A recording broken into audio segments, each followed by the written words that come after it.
So we've got both sides here claiming victory, folks. And a lot of people are confused.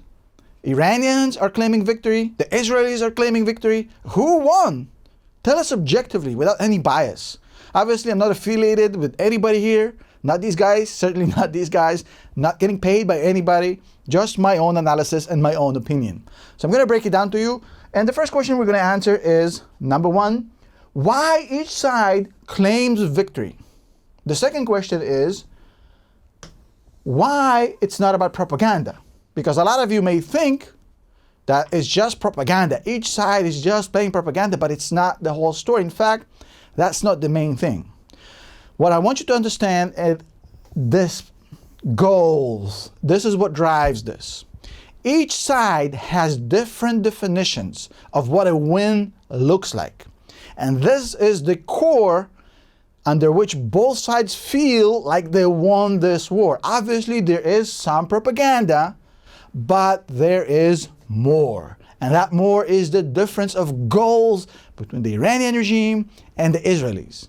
Let me explain, okay? If you take a look at what each side wants to define as a win, the Iranian regime does not care about civilian casualties. They do not care about loss of strategic assets, hurting their nuclear program, hurting their ballistic missiles, killing their generals. None of this matters. For the Iranian regime, a win means to survive the onslaught, okay? If they survive, in their eyes, if the regime is still standing after all is said and done, in the eyes of the Iranian regime, it's a win. Nothing else matters. It's a very simplistic definition of a win. You may agree, you may disagree, it may piss you off, it doesn't matter. That's how the Iranian regime views a win. And they've got it. They survived. However, on the Israeli side, the definition of a win is one that is completely different, almost 180 degrees. So as far as the US and the Israelis, the definition of a win includes a few things. Replacing the chain of command in the IRGC, which they've done. They've killed all the generals, they've killed all the scientists, they've slowed down the nuclear program, they slowed down the ballistic missile program by destroying depots and warehouses and production facilities. They've opened up the sky completely of Iran to intelligence. They can literally fly over there at any point and just gather intelligence endlessly. They showed force to the neighbors that now understand not to screw with them, and they've opened up the Saudi deal, the Abraham Accords.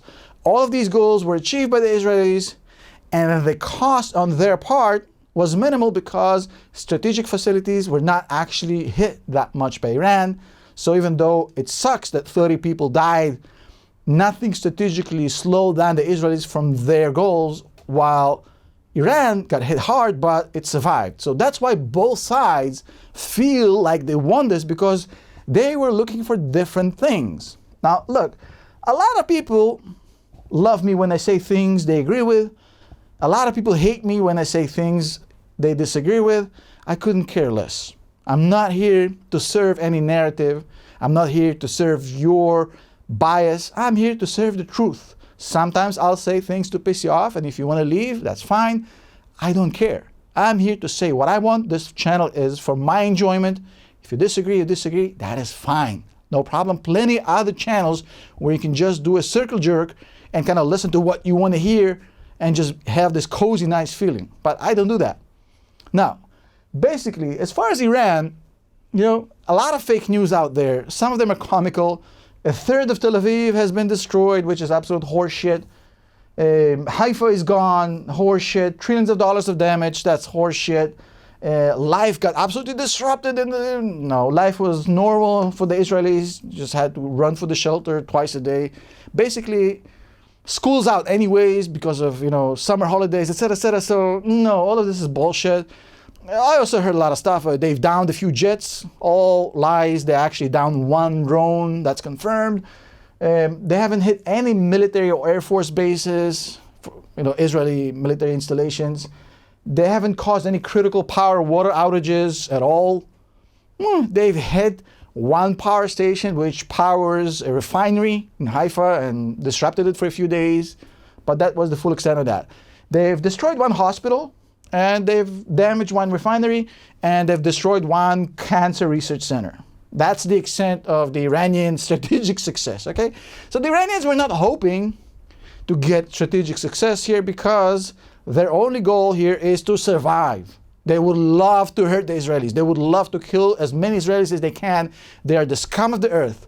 But their ultimate goal is survival, not anything else. And people find that annoying sometimes because they want to think that the Iranian regime first and foremost wants to kill as many people as possible and then to survive. No, it's the other way around. It's survivability of the regime first, everything else second. Okay?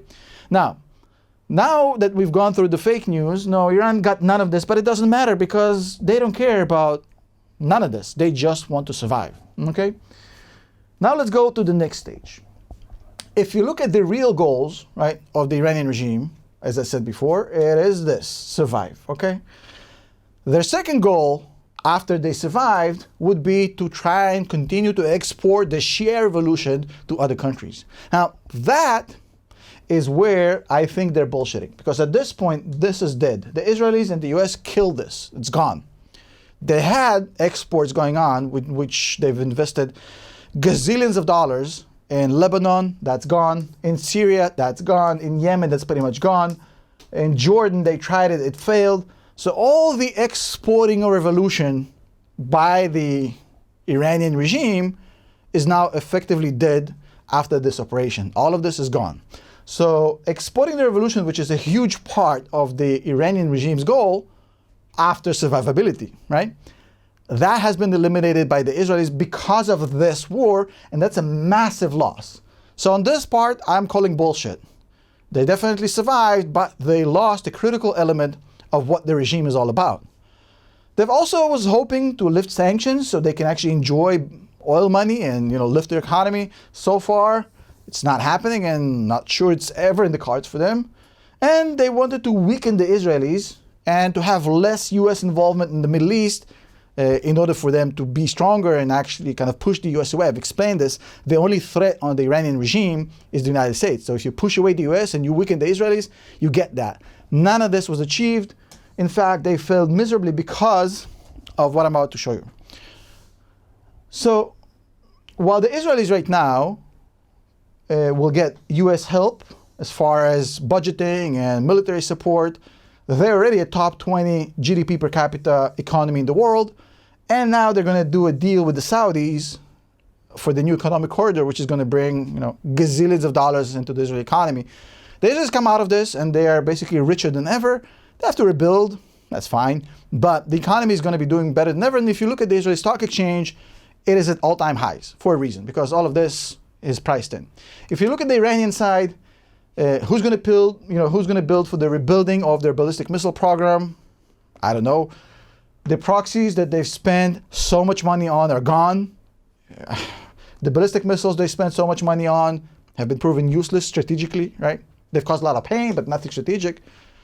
The nuke, that program is pretty much wiped out for the next few years, right?